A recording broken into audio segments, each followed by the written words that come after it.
Hey guys, it's Chris with Killer Arcade Games here. Today I'm going to be doing an update on how my cabinets have held up throughout the last year. I did a similar video about a year ago, just kind of going through each one, telling you guys how they've held up. These cabinets don't get a ton of use. They get a lot of on time, but it's usually just my wife and I that play them, and mainly just me if I'm being honest. Now that we're in the shed-cade though, they are seeing more action. A few things have gone wrong here and there, and a few things have been improved since the last video. So I'm just going to go through and show you how everything is done over the last year. And if you guys are interested in this idea, please let me know in the comments, because I'll try to remember to do it again next year, and we'll get a really good idea of how they're holding up a year later. Because as I said, the shed-cade is actually attracting more people to come to the house to play, and it's a little bit easier. You know, I have a bigger space for them. I don't have to take them upstairs and then into the garage. Everything's in one place. So now I'm going to have more visitors, more wear and tear on the games. I'm excited to see how they hold up. I hope everything goes well. But for now, let me start up all the games and I'll take you guys through and tell you how they've done. All right, let's get into this with Karn Evil. Karn Evil is a cabinet that I've had for a little over a year now, I think. It's really hard to keep track of time after COVID, but it feels like I've had this for over a year now. This is a arcade one-up cabinet for all of you who don't know. It's heavily modified, essentially just chopped the top off of an arcade one-up cabinet and put a 32-inch screen on the top there. This is just poster board that I had to use to hide the guts of the cabinet, the mount for the TV and all that stuff. But anyway, the question here is, how has it held up? This cabinet usually just runs Karn Evil when it's just sitting there for the most part. And when I checked the audits menu, it actually shows that this is run for almost 11 days of runtime, worth of runtime. So that's several hundred hours. That's pretty good. So I switched to the send-in guns. I honestly cannot remember when I switched to these. Again, COVID. I never got COVID that I know of, but there's nothing to tie memories to when you did nothing for a couple of years, or what felt like doing nothing. But anyway, these are send-in guns. They work great. I was a little worried because the tips of these stay kind of warm, and I was kind of thinking like, oh boy. So if these get warm, that means something's active all the time. And as I just said, these sit for long periods of time without getting any use. So I was thinking, I hope I don't wear them out just letting them sit there, but so far so good. The guns have been great. I've never had to go back and recalibrate, do anything to them. I moved them into this room here, which has very few windows in it, and what are here are blocked pretty well by the light. It never gets confused, and I can just play all the time. Unlike the aim track guns where I constantly had to redo them. There is something I want to talk about with the deck. The deck is confusing, and this is a refrigerator magnet that's flipped upside down because this vibrates. I have plans to kind of revamp this whole deck soon. I'm waiting on Lady Cag to get me some decals cut. What I'm going to do is add buttons here and here. I'm going to make these up and down, so when you're in the launch box menu, you can pick your games easier. Mark these as select and start, and then these are going to be exit buttons. The reason for that is, when I was the only one playing this, I knew what the buttons did. Now that I've had guests in here, they don't know what's going on. They accidentally hit the exit buttons all the time. I had a couple people in here and they were almost to the end of Area 51. One of them hit the exit button by accident and the game was over. So it was kind of a bummer. I've got to get that one updated to show what button is what, because no one knows. They're just guessing. And that's really the only problem though. The PC is the exact same, the one I put in there. The TV is the same. No burn-in from the white line yet. No burn-in from the borders on the side, whatever. I guess these are called bezels. And I'm really happy with it still. I mean, everything's worked great on that one. Now let's get to the arcade one-up Killer Instinct. Sorry, the lights are a little higher than usual so you can see reflections. This one has been fine. I replaced the stock controls. The software is getting better thanks to Code Mystics for updating this thing and getting it pretty much on par with MAME now, in my opinion. But you get the added bonus of having online play, which is the only reason this cabinet is still here. Obviously, I have a much better version of it over here. But since I do have the real Killer Instinct next to it, I figured I'll just run KI2 here. And there you go. No problems with it. Other than that, it's probably had hundreds of hours. I would say over 100 hours of runtime since I got it.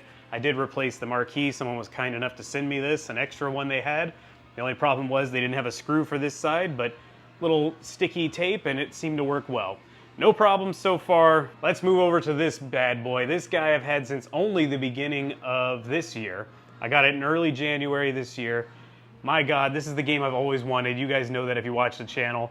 Couldn't be happier. Got a good deal on it, a very fair deal. and I'm very happy with it. I've done a few things to it, like repainted the front coin door. I'm seeing on camera now, this is pretty visible, but I'll have to clean that up later. When I bought this, it needed a new plexi, new art, new controls, but other than that, the screen looked like this. And again, sorry for the light reflection, but this screen is in great shape. And I just basically brought it home, did minor adjustments to it on the adjustment board, and that was it. I was like, this thing's perfect, I'm not messing with it. I also replaced the marquee print because it was cracked and old. It was the original print from what I can tell. I wanted to keep the original, but instead I went with this one. The print basically fell apart when I took it out. Other than that though, this cabinet has had probably, I looked the other day, like 70 hours of on time since I got it. No problems with it. I did have one button come loose. I fixed that this morning with a button wrench. No problem. I did buy a bezel, a movesless bezel, to cover up this old warning sticker that's up there that's faded.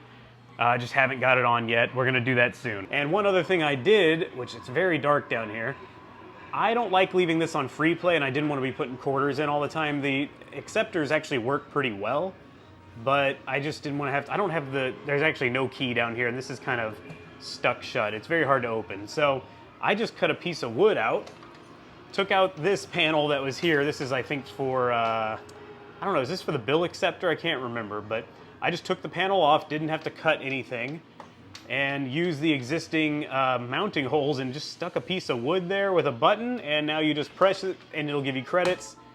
I like that real arcade feel of feeling like you're putting credits in. I don't like it on free play all the time. And on to Hydro Thunder. This one has been a little rough. We finally got it in good working condition. When I bought it, the monitor looked pretty bad. I've had this for almost 2 years now.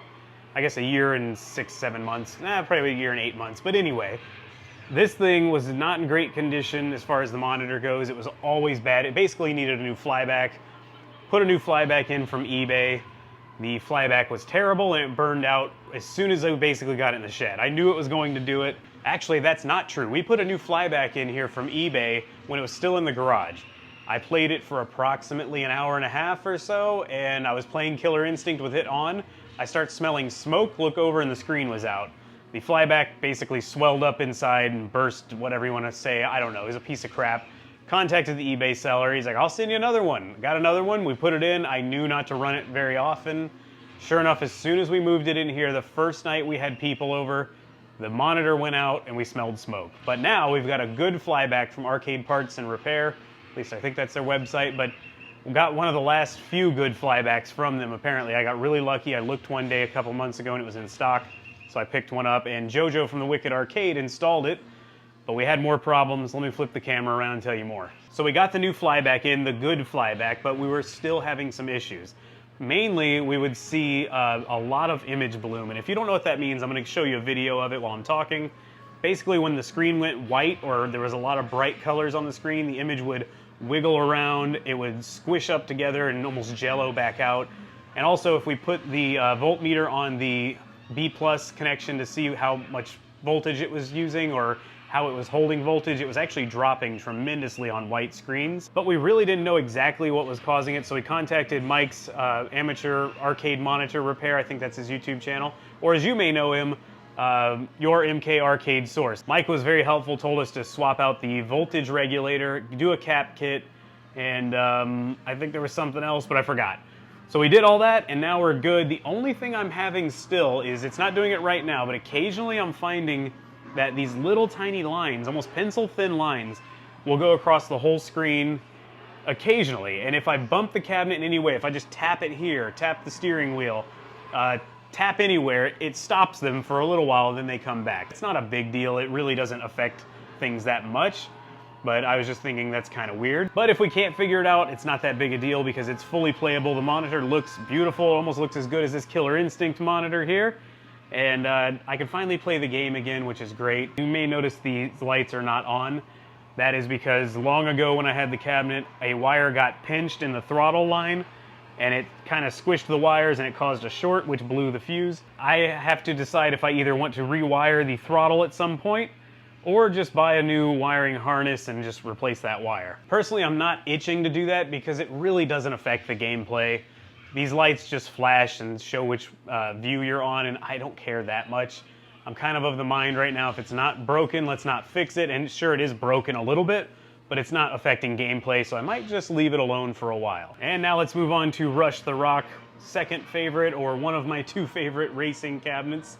I love this game. I love the feedback in the wheel. I like shifting gears. I like the surround sound. This one actually has surround sound. There's speakers in here, not just open holes for the subwoofer in the seat.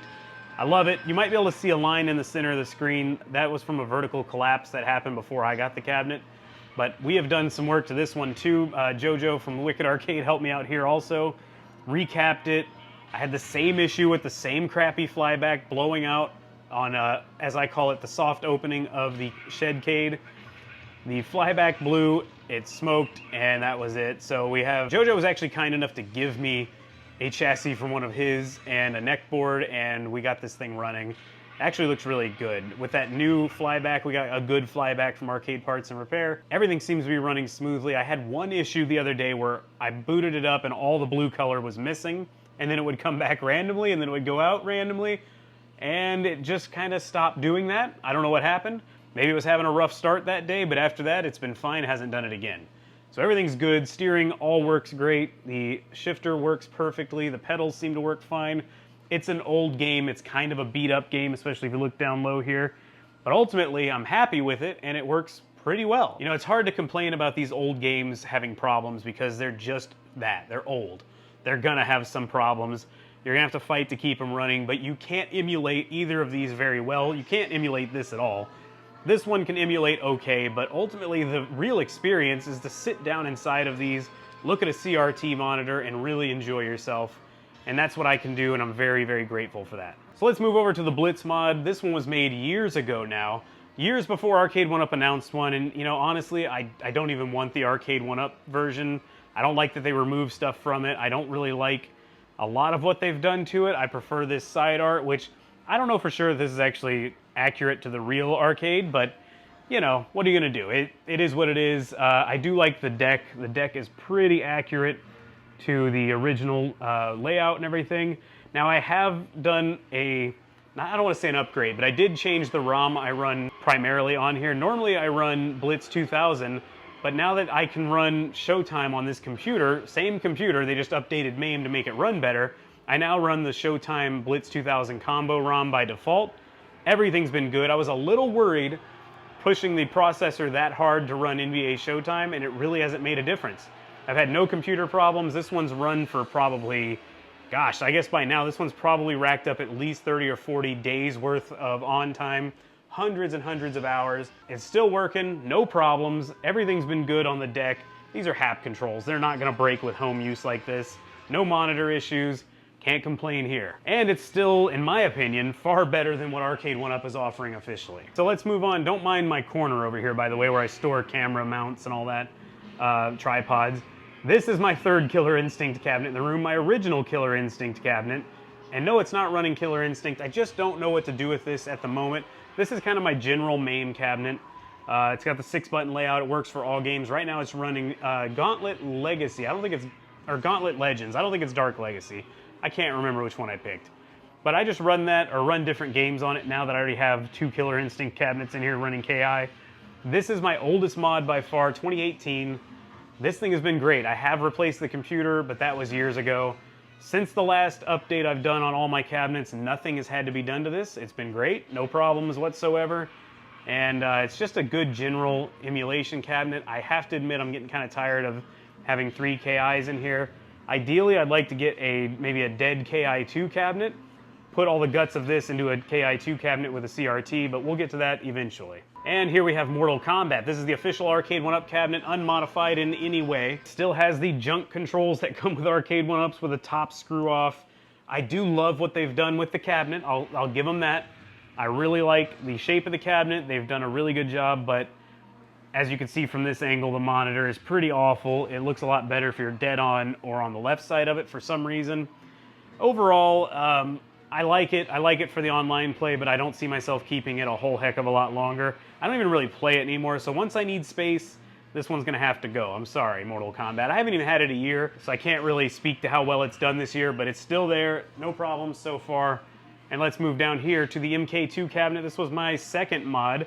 This was the one that I told Lady Cag long ago, all I need is a KI, and I'd buy a Mortal Kombat if they made it, so I could mod that and run MK4, is what I said. Well, now here we are with the MK2 mod. It's probably from early or mid 2019. Still running great. I've replaced the computer, but not since the last year. In the last year, really nothing has gone wrong with this one either. It's run for probably another couple hundred hours throughout the year. I still like the cabinet. I don't have any plans to get rid of it unless I come across like a real MK cabinet that I can maybe, you know, even if I just have to put the main guts in it, I might consider that. I'm not itching to own an MK1, 2, or 3 personally, a real one. So I'm probably going to keep this one for a little while. And let's take a look at my MK4. This cabinet is running a arcade PCB inside, the real arcade PCB. Last I looked, the audits menu shows it has 900 plus hours of use already, or on time, since I got it a couple years ago. I think it was early 2020 we picked this one up, maybe 2019.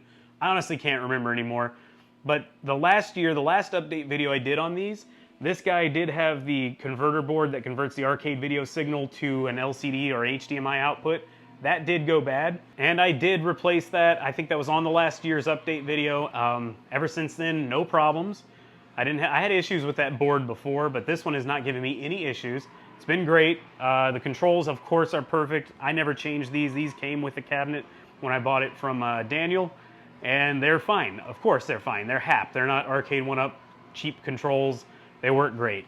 No complaints here again. The only complaint I have is I'd love to find a real MK4 cabinet to put these guts in. Maybe one day. So that's how they've held up through this past year, through the move from the house into the shed-cade. I'm happy to say most things are working just fine. We've actually upgraded a few things throughout the year, as I mentioned in the video. The reason for this video is I get a lot of questions from people like, hey, is it okay to run my cabinet for long periods? I don't think these arcade 1-Ups are going to last very long, etc. So I thought it would be a fun and interesting video to show you guys how well they've done this year. And I'm being fully honest, when there's problems with them, there are problems with them. As you guys know, I don't get anything from Arcade 1-Up for free. I don't ask them for anything for free. I have no real relationship with anyone at Arcade 1-Up, so I can be completely honest. Now, to be fair, most of my cabinets are modded Arcade 1-Up cabinets, and all that's really left of them is the cabinet itself and the actual screen. But so far, so good. No problems, even with the stock Arcade 1-Up cabinets. Well, I hope you did enjoy this video, and if you did, please let me know in the comments. That way I'll know if I want to do it again next year. If you're new to the channel, please consider subscribing for more arcade content. Give the video a thumbs up if you did enjoy it. And now that we got this out of the way, I'm gonna go play these games instead of just looking at them. Thank you guys for watching. I'll see you on the next video.